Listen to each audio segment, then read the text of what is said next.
मैं डॉक्टर भामा अग्रवाल आपके अपने यूट्यूब चैनल पर आपका स्वागत करती हूँ, अभिनंदन करती हूँ। आइए प्यारे बच्चों, आज हम छायावाद के 4 प्रमुख कवियों में अपना महत्वपूर्ण स्थान रखने वाले जयशंकर प्रसाद द्वारा रचित कामायनी का अध्ययन करते हैं। हमारे पाठ्यक्रम में आनंद सर्ग शामिल है। कामायनी जयशंकर प्रसाद की एक सर्वश्रेष्ठ कृति होने के साथ साथ यह आधुनिक हिंदी साहित्य का भी सर्वश्रेष्ठ काव्य ग्रंथ माना जाता है। कामायनी में 15 सर्ग हैं और आनंद उसका अंतिम सर्ग है। यहाँ कवि ने मानव के जीवन में अनेक प्रकार के पड़ाव आते हैं, अनेक प्रकार के कर्म होते हैं, अनेक प्रकार का जीवन के प्रति दृष्टिकोण होता है, लेकिन अंत में प्रत्येक व्यक्ति प्रभु की शरण में जाकर आनंद की तलाश करता है। यहाँ कवि ने उसी आनंद का जिक्र किया है। उपनिषदों में भी आनंद से ही सृष्टि का निर्माण माना जाता है। आनंद में ही सृष्टि चलती है और अंत में आनंद में ही विलीन हो जाती है। कवि ने यहाँ उसी आनंद का जिक्र या वर्णन इस आनंद सर्ग में किया है। कामायनी के रचयिता और कामायनी में शैव दर्शन का विशेष स्थान है। शैव दर्शन भगवान शंकर से जुड़ा हुआ जो दर्शन अर्थात जीवन के तत्वों को देखने का एक विशेष नज़रिया दर्शन कहलाता है। हम आनंद सर्ग में जिस कथा का अध्ययन करेंगे वो इस प्रकार है। कामायनी के 3 प्रमुख पात्र हैं, मनु, श्रद्धा और ईड़ा। ईड़ा जो कि इस सर्ग में आरंभ से अंत तक चलती हुई दिखाई देती है। ईड़ा ने श्रद्धा और मनु के पुत्र मानव को साथ लेकर सारस्वत प्रदेश को पुनः बसाया है, व्यवस्थित किया है और उस व्यवस्था के बाद उस प्रदेश के निवासी वैभव, धन धान्य आदि से परिपूर्ण होकर सुखमय जीवन व्यतीत करते हैं और इस प्रदेश में मानवीय विकारों का प्रभाव नहीं है। सभी लोग एक परिवार के सदस्यों की भांति मिलजुल कर प्रेम से रहते हैं। एक दिन ईड़ा उनके पुत्र मानव को लेकर और सारस्वत नगर के निवासियों का एक दल बनाकर श्रद्धा और मनु के दर्शन के लिए कैलाश पर्वत की ओर जाती हैं। तो जाते हुए उनके साथ जो सामान हैं, जो लोग हैं, जो जीव हैं, उनकी किस प्रकार की क्रिया प्रतिक्रिया है उसका वर्णन उन्होंने बताया है, किया है। वो जब कैलाश पर्वत की ओर जाते हैं तो उनके साथ नंदी बैल है जो शैव दर्शन के अनुसार मोक्ष को देने वाला है और भगवान शंकर का वाहन है। इसलिए इस दल का जो नेतृत्व कर रहा है धर्म के प्रतिनिधि के रूप में वह बैल है और उस पर सोमलता की बेल लदी हुई है। उसके एक घंटा लटका हुआ है जो निरंतर मधुर ध्वनि उत्पन्न करता है। यहाँ इस समूह का जो नेतृत्व कर रहा है वो मनु यानी मनु और श्रद्धा का पुत्र मानव है। उसके एक हाथ में बैल की रस्सी है और दूसरे हाथ में उसने त्रिशूल ले रखा है और पर्वतों की चढ़ाई कर रहा है। ईड़ा ने गैरवे रंग के साध्वी वस्त्र पहने हुए हैं और वह भी मानव के साथ साथ चल रही है। और उनके पीछे पीछे मधुर ध्वनि में मंगल गान करती हुई महिलाएं चल रही हैं। उनके दल में अनेक बच्चे, असंख्य युवक महिलाएं हैं जो बड़ी प्रसन्नतापूर्वक हंसी खुशी के साथ इस यात्रा को कर रहे हैं। उनके साथ चंवर हैं, यानी जिसे हम याक कहते हैं या चांवरी गाय कहते हैं, वो है। और उन पर इस ध्रुव मार्ग में, इस पर्वतारोहण के दौरान जिन जिन चीज़ों की आवश्यकता पड़ सकती थी वो उस पर लादी गई हैं। और बहुत से छोटे बालकों को भी इन पर बैठाया गया है। महिलाएं बच्चों से बातचीत करती हुई चल रही हैं। बच्चे जिज्ञासु होकर बार बार पूछते हैं कि अब हम कितना और चलेंगे, और इस प्रकार हंसी खुशी के साथ ये सारा रास्ता तय होता है। इड़ा शांत तपोवन की बात, यानी श्रद्धा और मनु जहाँ निवास करते हैं उसकी बात बता रही है। और बच्चे जिज्ञासा पूर्वक एक के बाद एक नए नए प्रश्न करते जा रहे हैं। यात्रियों का दल चलते चलते उस स्थान पर पहुंच चुका है जहां मनु समाधि में बैठे हैं और श्रद्धा अपने फूलों को अंजुलि में भरकर उनके निकट खड़ी हुई हैं। जाकर ईड़ा और मानव उन्हें प्रणाम करते हैं। तब मनु अपनी समाधि से हटकर उन्हें अद्वैतवाद, अभेदता का भाव या अभेदता के बारे में बताते हुए कहते हैं कि हम जिस स्थान पर हैं यहाँ सामने कैलाश पर्वत है और कोई भी किसी भी प्रकार से यहाँ अपना पराई के भेद में नहीं आ सकता। जो भी इससे जुड़े हुए हैं उनमें से कोई दुखी नहीं है, शापित नहीं है, तापित नहीं है, किसी में किसी प्रकार का कोई विकार नहीं है, कोई पापी नहीं है। सब एक दूसरे के साथ मिलजुल कर प्रेम से एक परिवार की भांति रहते हैं। श्रद्धा मनु के द्वारा दिए इस उपदेश को सुनकर मंद मंद मुस्काने लगती हैं और सारा का सारा पर्वतीय क्षेत्र अलौकिक प्रकाश से जगमगाने लगता है और पूरा वातावरण उस आनंद से भर जाता है। सभी यात्री एक दूसरे को अभिन्न समझते हुए एक दूसरे में पूर्ण तादात्म्य के साथ, मेल के साथ मिल जाते हैं। और वहाँ जाने के बाद मनुष्यों की दृष्टि में जड़ चेतन आदि का सब भेदभाव समाप्त हो जाता है और सब अपने आप को एक अखंड अद्वितीय आनंद में महसूस करते हैं। आइए बच्चों, इसी प्रकार के भावों को समेटे हुए कामायनी के 15वें सर्ग आनंद सर्ग का अब हम अध्ययन आरंभ करते हैं। संख्या 37। वे डाल डाल में मधुमेह मृदु मुकुल बने झालर से रस भार प्रफुल्ल सुमन सब धीरे धीरे से बरसे हिमखंड रश्मि मंडित हो मणिदीप प्रकाश दिखाता जिनसे समीर टकराकर अति मधुर मृदंग बजाता। प्रसंग प्रस्तुत पद हमारी हिंदी की पाठ्य पुस्तक आधुनिक हिंदी कविता में संकलित छायावाद के आधार स्तंभ कवि श्री जयशंकर प्रसाद जी द्वारा रचित आधुनिक हिंदी काव्य का सर्वश्रेष्ठ ग्रंथ कामायनी के अंतिम सर्ग आनंद सर्ग से लिया गया है।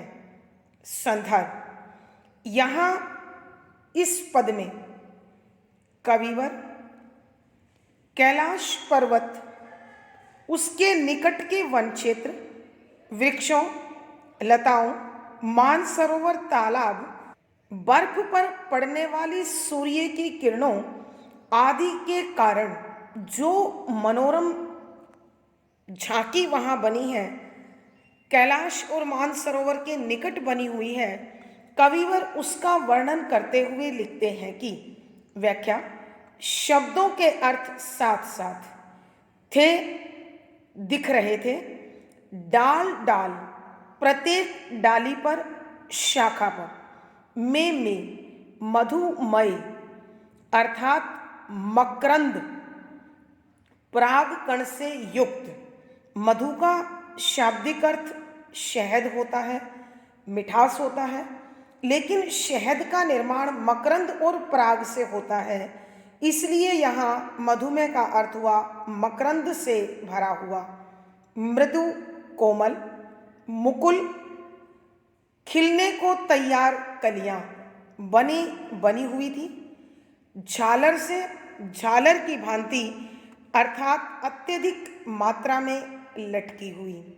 यहाँ कवि जयशंकर प्रसाद जी कैलाश पर्वत के आसपास के सौंदर्य का वर्णन करते हुए लिखते हैं कि वहाँ जो पेड़ लगे हुए थे, जो पौधे थे, जो झाड़ियाँ थी, उन पर अनेक ऐसे सुंदर फूल खिले हुए थे जिनमें भरपूर मात्रा में, अत्यधिक मात्रा में, असीम मात्रा में मकरंद था, परागकण था। और वृक्षों पर अनेक कोमल कलियां झालर की भांति लटकी हुई थी, शोभायमान थी, जो खिलने के लिए तैयार थे। रस भार प्रफुल्ल सुमन सब, रस आनंद भी, सौंदर्य भी और पराग भी, भार वजन से भरे हुए, प्रफुल्ल खिले हुए, सुमन फूल सब सारे, कि वहाँ जो फूल खिले हुए थे वो अपनी सुंदरता से, महक से, मकरंद से भरे हुए होने के कारण भारी थे, सौंदर्यमय थे, आकर्षण का, मन जीतने का, मन को अपने अंदर रमाने का, बांधने का अद्भुत सौंदर्य समेटे हुए थे। धीरे धीरे से बरसे और वो धीरे धीरे करके बरसने लगे, अर्थात उन फूलों में जो मकरंद और पराग था वो मंद मंद हवा के झोंकों के साथ वर्षा की भांति पृथ्वी पर गिरने लगा। हिमखंड रश्मि मंडित हो, हिमखंड अर्थात बर्फ का टुकड़ा। यहाँ कैलाश पर्वत के लिए प्रयोग हुआ है। रश्मि सूर्य की किरणें, मंडित सजा हुआ, सुशोभित, मणिदीप प्रकाश दिखलाता, मणिदीप मणियों से निर्मित, दीप दीपक, प्रकाश ज्योति, आभा चमक दिखा रहा था कि बर्फ से ढके हुए कैलाश पर्वत पर जब सूर्य की किरणें गिर रही थी तो वो परावर्तित होकर पूरे वातावरण को आलोकित कर रही थी। और ऐसे में कैलाश पर्वत ऐसे दिखाई दे रहा था मानो मणियों से बना हुआ दीपक चारों ओर प्रकाश फैला रहा हो, अर्थात चमकता हुआ, प्रकाशित होता हुआ अत्यंत सुंदर लग रहा था, जिनसे समीर टकराकर अति मधुर मृदंग बजाता, जिनसे अर्थात कैलाश पर्वत जिस पर कभी सूर्य की किरणों के कारण इंद्रधनुषी रंग बिखर जाते थे और कभी चांदनी के कारण वो चांदी सा चमकता प्रतीत हो रहा था। तो ऐसे में कविवर कहते हैं जिनसे अर्थात कैलाश पर्वत के उस बर्फ के टुकड़ों से समीर पवन टकराकर टकराकर अति अत्यधिक मधुर मिठास से भरा मृदंग, एक विशेष प्रकार का वाद्य यंत्र जिसको हम मूरज बोलते हैं, बजाता बजाता सा प्रतीत होता था। अर्थात जब कैलाश पर्वत पर सुशोभित इन बर्फ के टुकड़ों से हवा टकराती थी तो वह जब उनसे टकराकर लौटती तो इस प्रकार आवाज करती थी मानो कोई मूरज अथवा मृदंग बजा रहा हो। आइए बच्चों, एक बार फिर हम इस पद की व्याख्या करते हैं।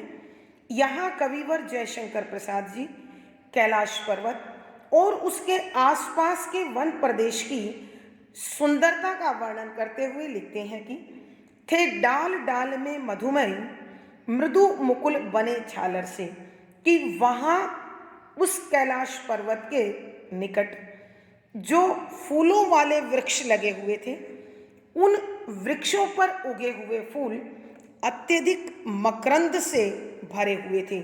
यानी फूलों वाले वृक्ष की हर शाखा मकरंद युक्त खिले हुए फूलों से भरी हुई थी, और मृदु मुकुल बने झालर से इन पेड़ों की शाखाओं पर अनेक कलियां अत्यधिक कोमल बनकर अत्यधिक मात्रा में झालर की भांति लटकी हुई थी, अर्थात अनेक कलियां खिलने को तैयार थी। रस भार प्रफुल्ल सुमन सब, कि उस क्षेत्र में जितने भी फूल दिखाई दे रहे थे वो सब के सब सुंदरता से, महक से, रंगों से और पराग से इस प्रकार भरे हुए थे कि अपने ही वजन के कारण, अपने ही भार के कारण धीरे धीरे से बरसे, धीरे धीरे पृथ्वी पर बरसने लगे। अर्थात उन फूलों से पराग धरती पर फैलने लगा।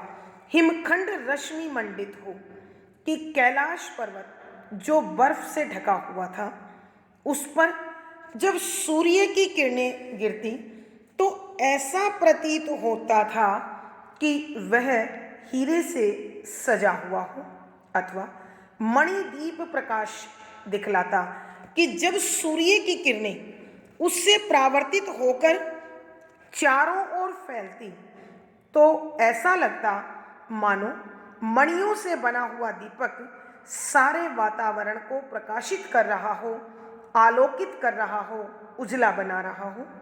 जिनसे समीर टकराकर अति मधुर मृदुंग बजाता, कि जब इस कैलाश पर्वत पर जो बर्फ के टुकड़े थे उनसे यदि सूर्य की किरणें टकराती, परावर्तित होकर वह इंद्रधनुषी रंगों में फैल जाती, और जब चांदनी उस पर गिरती तो वह बर्फ के टुकड़े चांदनी में नहाए हुए चांदी से प्रतीत होते, और जब बहती हुई पवन इन बर्फ के टुकड़ों से टकराती तो ऐसे आवाज करती मानो कोई मृदंग बजा रहा हो अथवा मूरज बजा रहा हो।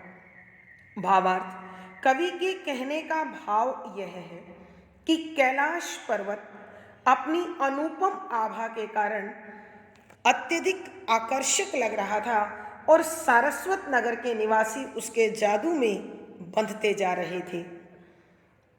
विशेष, यहाँ कवि ने प्रकृति का बड़ा सुंदर चित्रण किया है या चित्रांकन किया है। शुद्ध साहित्यिक खड़ी बोली का प्रयोग है, अद्भुत रस है, प्रसाद गुण है। यहाँ लक्षणा शब्द शक्ति है। कवि ने स्वनिर्मित छंद का प्रयोग किया है, गेय शैली और संगीतात्मकता बनी हुई है। यहाँ पर अनुप्रास, विप्सा, उत्प्रेक्षा, उपमा, पुनरुक्ति प्रकाश, मानवीकरण आदि अलंकारों का अत्यंत सुंदर वर्णन किया है। पद संख्या 38। संगीत मनोहर उठता, मुरली बजती जीवन की, संकेत कामना बनकर बतलाती दिशा मिलन की, रश्मियां बनी अप्सरियां अंतरिक्ष में नचती थी, परिमल का कण कण लेकर निज रंग मंच रचती थी। प्रसंग पूर्ववत। संदर्भ, यहाँ कवि कैलाश पर्वत, उसके आसपास के प्रदेश का अत्यंत सुंदर वर्णन करते हुए प्राकृतिक सुषमा का चित्रण करते हुए कविवर लिखते हैं कि व्याख्या, शब्दों के अर्थ साथ साथ संगीत, संगीत मनोहर, मन को हर लेने वाला अर्थात अत्यधिक सुंदर, उठता उठने लगता, मुरली बांसुरी बजती बजने लगती, जीवन की, जीवन की। प्यारे बच्चों, ध्यान दें कि यहाँ कवि ने जीवन की मुरली की बात की है। ध्यान रखें कि मुरली हमेशा शुभ अवसरों पर और अत्यंत मधुर बजती है। तो ऊपर वाले पद में कवि ने बताया है कि जब कैलाश पर्वत जो बर्फ से ढका हुआ है से हवा टकराती है तो वह लौटती हुई मूरज बजने की आवाज करती है।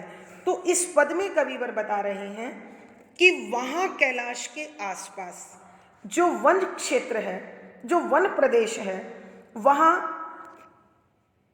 प्रकृति के सौंदर्य के कारण एक अद्भुत सा मुग्ध कर देने वाला, मोहित कर लेने वाला, आनंदित कर देने वाला सुंदर संगीत बजता है।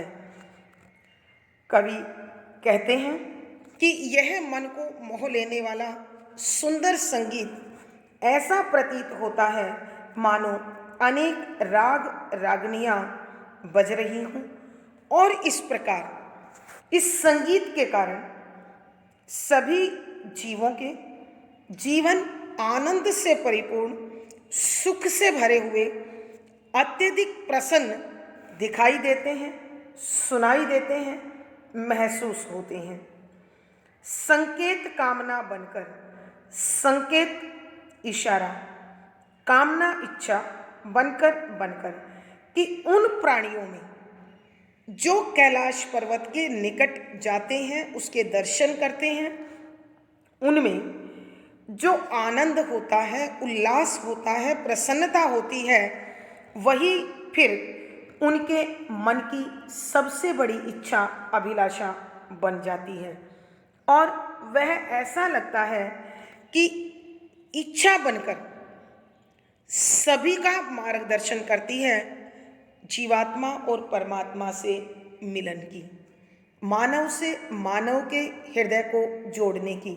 अर्थात कवि के कहने का भाव यह है कि सारस्वत प्रदेश के उन निवासियों ने जब इस सौंदर्य को, इस संगीत को, इस सुषमा को देखा और महसूस किया तो उनके हृदय में केवल एक ही इच्छा शेष बची, वो आत्मा से आत्मा को जुड़ने की रही।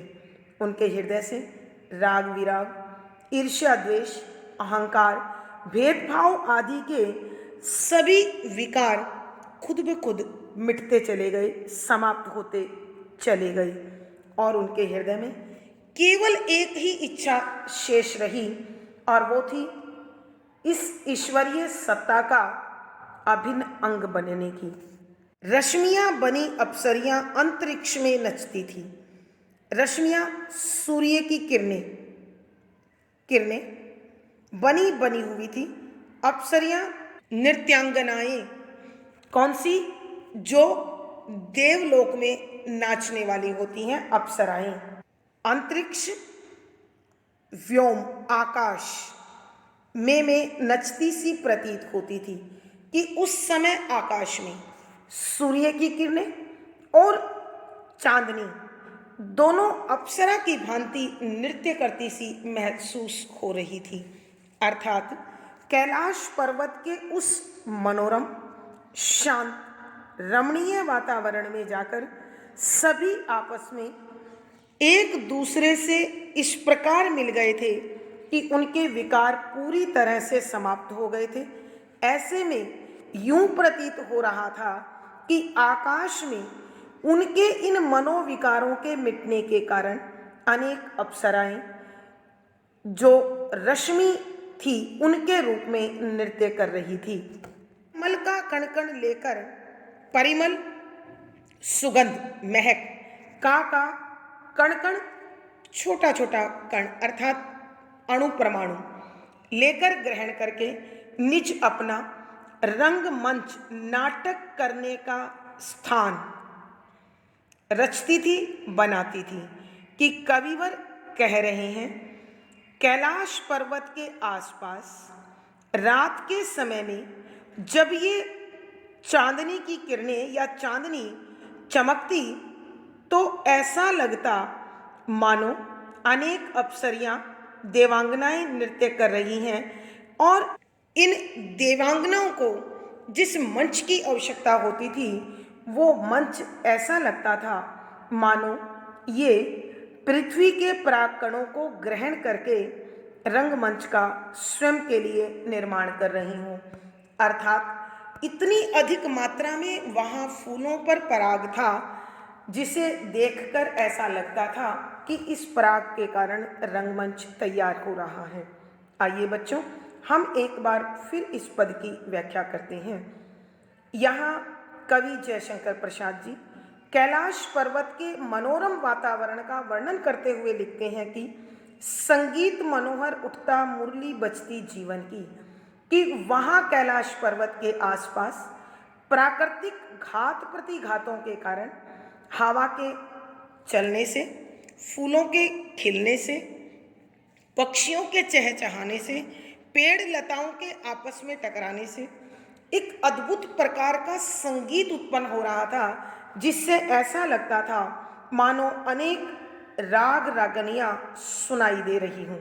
और इस संगीत के सुनने पर मुरली बजती जीवन की, कि जीवन की बांसुरी बजने लगती, अर्थात जीवन में आनंद, उल्लास, उमंग, खुशी, प्रसन्नता जैसे भावों का स्वमेव ही अपने आप ही जागरण हो जाता और मनुष्य के मन से उनके विकार, राग, द्वेष, ईर्ष्या, नफरत, अहंकार, भेदभाव जैसे दुर्भाव खुद ब खुद नष्ट हो जाते।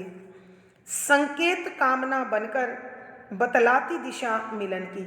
और इस प्रकार के अद्भुत वातावरण में, शांत वातावरण में, रमणीय वातावरण में उनके मन में जो इच्छा उत्पन्न होती थी, वह इच्छा उन्हें परमात्मा से मिलने के लिए, कैलाश में रमने के लिए, प्रत्येक जीव की आत्मा में बसने के लिए प्रेरित कर रही थी।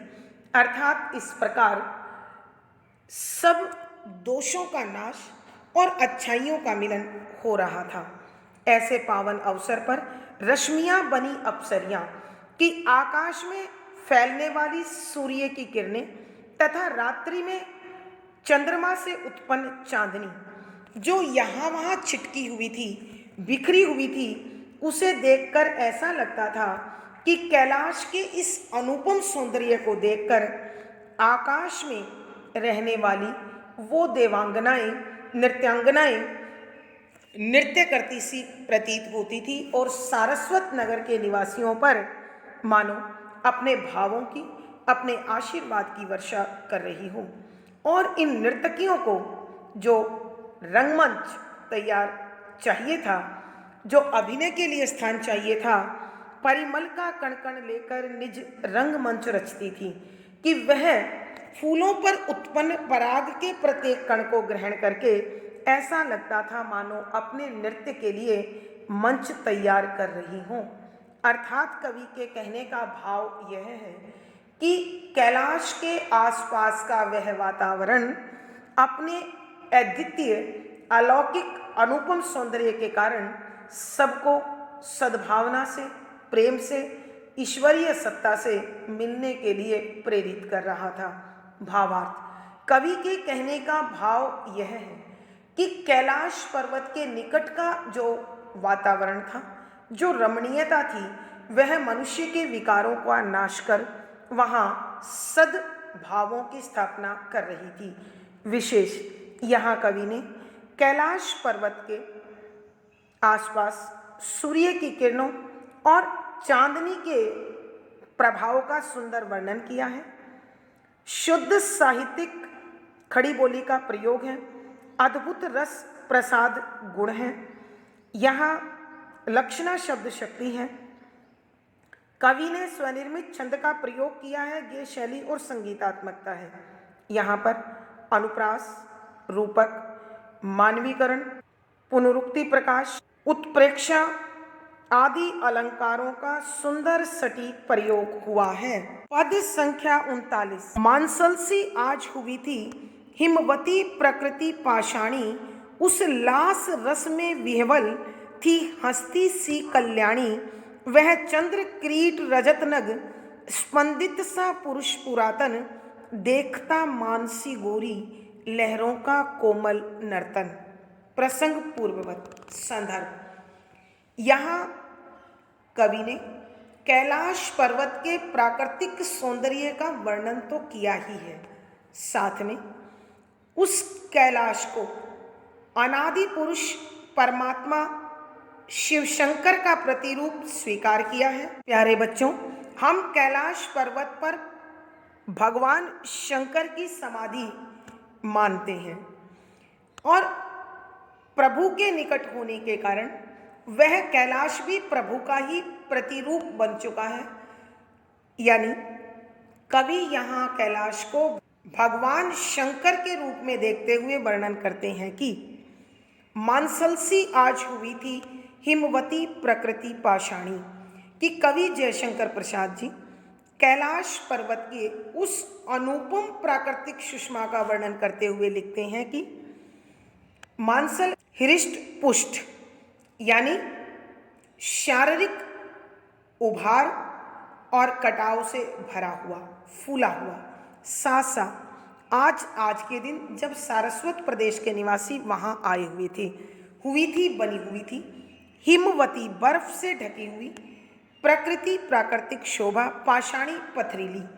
कि आज कैलाश पर्वत जो बर्फ से ढका हुआ पत्थर की भांति कठोर था, आज अपनी प्राकृतिक सुषमा के कारण, प्राकृतिक सौंदर्य के कारण हृष्ट पुष्ट और सुंदर शरीर की आकृति वाला बन चुका था।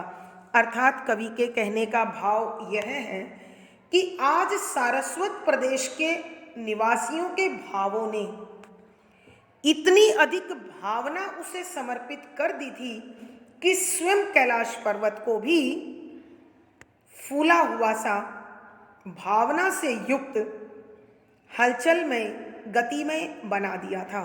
उस लास रस से विह्वल, उस लास, एक विशेष प्रकार के नृत्य का नाम लास होता है। रस आनंद में विह्वल, व्याकुल कर दिया था। थी महसूस हो रही थी, हंसती हुई अर्थात खिली हुई सी, कल्याणी, मंगल कामना करने वाली प्रकृति।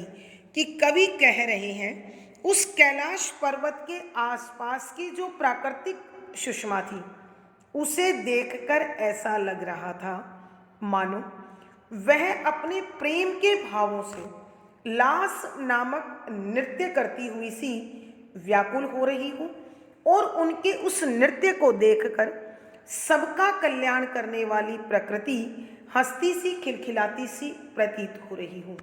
प्यारे बच्चों, ध्यान दीजिएगा, यह लास नृत्य उस समय के नृत्य का वर्णन है जब भगवान श्री कृष्ण ने शरद पूर्णिमा की रात्रि में अनेक गोपियों के साथ रास अथवा महारास का नृत्य किया था।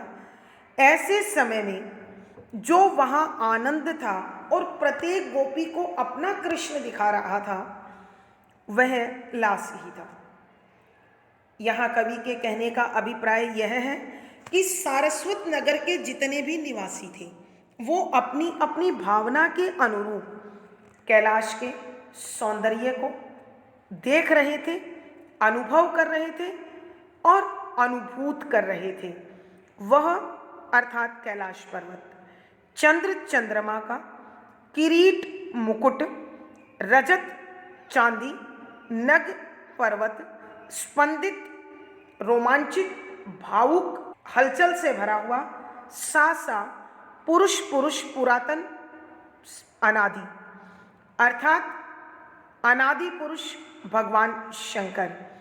की कविवर कहते हैं कि वह कैलाश पर्वत ऐसा लग रहा था कि चंद्रमा का मुकुट धारण कर चांदी सा चमचमाता हुआ वह कैलाश अनादि पुरुष भगवान शंकर के रूप में रोमांचित सा हो रहा था, भावुक सा हो गया था।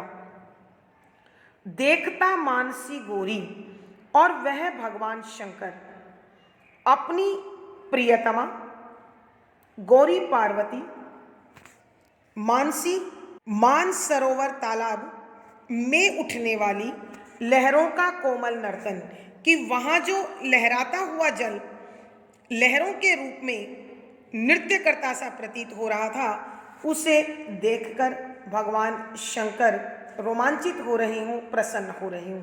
आइए बच्चों, हम एक बार फिर इस पद की व्याख्या करते हैं।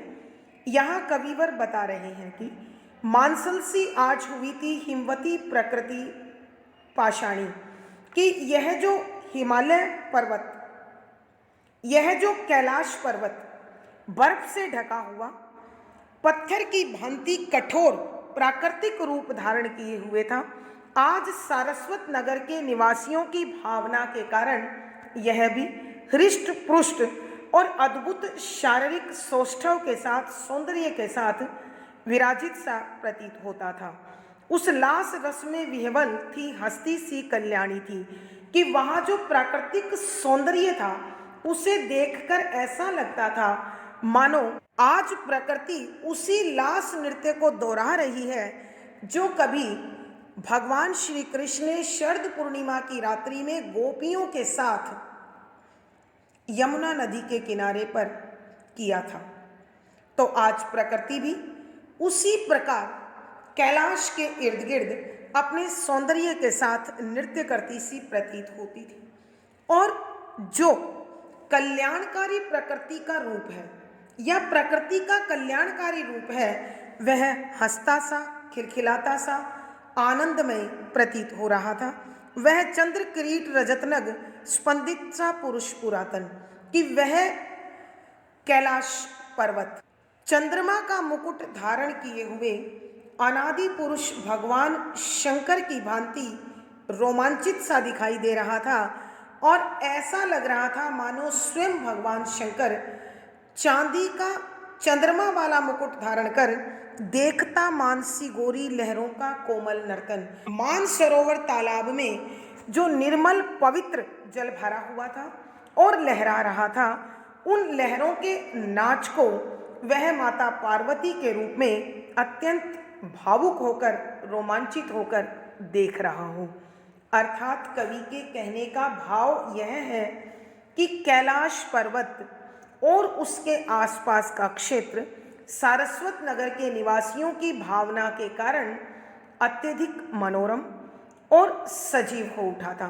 भावार्थ, कवि के कहने का भाव यह है कि भावनाएं किसी में भी प्राण डाल सकती हैं, अर्थात मनुष्य भावों के कारण प्रत्येक तत्व को अनुभव करता है, महसूस करता है।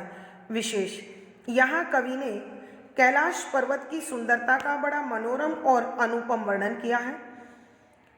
कैलाश की भगवान शंकर से तुलना, मानसरोवर की माँ पार्वती से तुलना बड़ी सार्थक और सटीक है।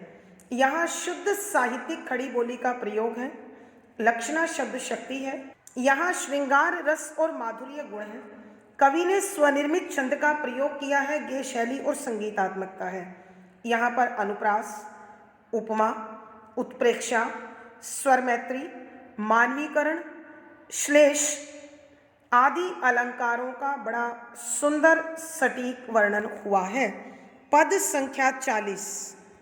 प्रतिफलित हुई सब आंखें उस प्रेम ज्योति विमला से, सब पहचाने से लगते अपनी ही एक कला से, समरस्थे जड़िया चेतन सुंदर साकार बना था, चेतनता एक विलसती आनंद अखंड घना था। प्रसंग पूर्ववत। संदर्भ, यहाँ कवि जयशंकर प्रसाद प्रत्यभिज्ञा से प्रभावित हैं और अद्वैतवाद, अभेदवाद को यहाँ पूर्ण रूप से जागृत मान रहे हैं। और वो कहते हैं कि व्याख्या, शब्दों के अर्थ साथ साथ प्रति भावनाओं के उद्वेग के कारण, भावनाओं के जन्म के कारण फलित फलस्वरूप, यानी फलित फल से भर चुकी थी, कहने का अभिप्राय पूर्ण हो चुकी थी। और प्रतिफलित का अर्थ एक और भी है, प्रतिबिंबित होना, हुई हो गई थी सबकी सब, यानी सारस्वत नगर के निवासियों की आंखें आंखें उस प्रेम ज्योति विमला से, उस जो कैलाश पर्वत के निकट फैली हुई थी। प्रेम प्रेम में ज्योति प्रकाश विमला पूर्ण रूप से शुद्ध श्रद्धा का फैलाया हुआ, सब सारे के सारे पहचाने से लगते, एक दूसरे के परिचित, अर्थात सबकी आत्मा आपस में जुड़ चुकी थी अपनी ही एक कला से। अपनी ही एक कला अर्थात मनुष्य के हृदय में विराजित सत्व का भाव समरस समान रूप से आनंद में लीन थे। जड़ निर्जीव चेतन सजीव सुंदर साकार बना था कि सबने साकार रूप धारण कर लिया था। चेतनता जागृति सद्ज्ञान उस विराट शक्ति के प्रति आस्था विलसती खेलती सी खिलती सी आनंद उल्लास। यह आनंद आत्मा का आनंद है, आत्मा का संतोष है, आत्मा की खुशी है, अखंड जो कभी भी खंडित होने वाला नहीं था, घना अत्यधिक मात्रा में।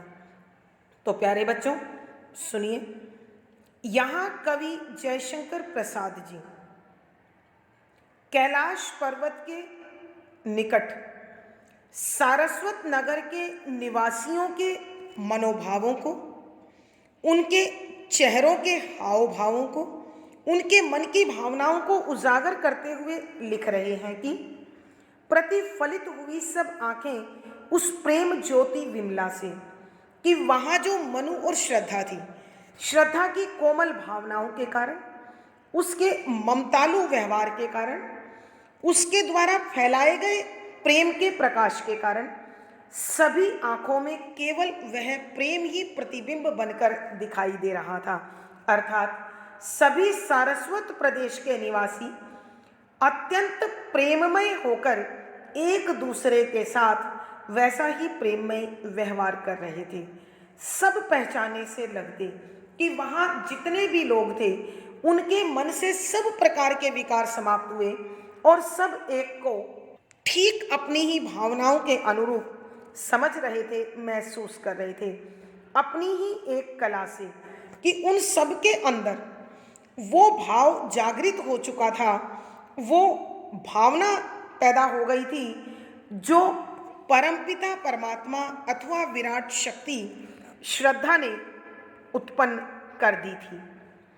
समरस थे जड़िया चेतन, कि उस क्षेत्र में चाहे कोई सजीव था अथवा कोई निर्जीव था, सब समान रूप से आनंद से भरे हुए थे।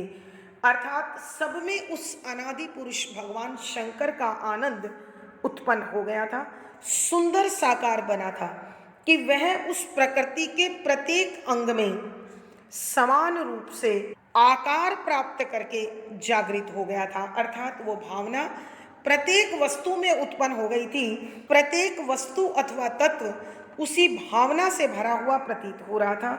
चेतनता एक विलसती, कि उस पूरे वातावरण में उस विराट शक्ति का सद्ज्ञान, विराट शक्ति की जागृति, उसकी चेतना शक्ति जागृत हो जाने के कारण, फैल जाने के कारण वहाँ हमेशा स्थायी रहने वाला पूर्ण अत्यधिक आनंद अत्यधिक मात्रा में उपस्थित था, फैल गया था।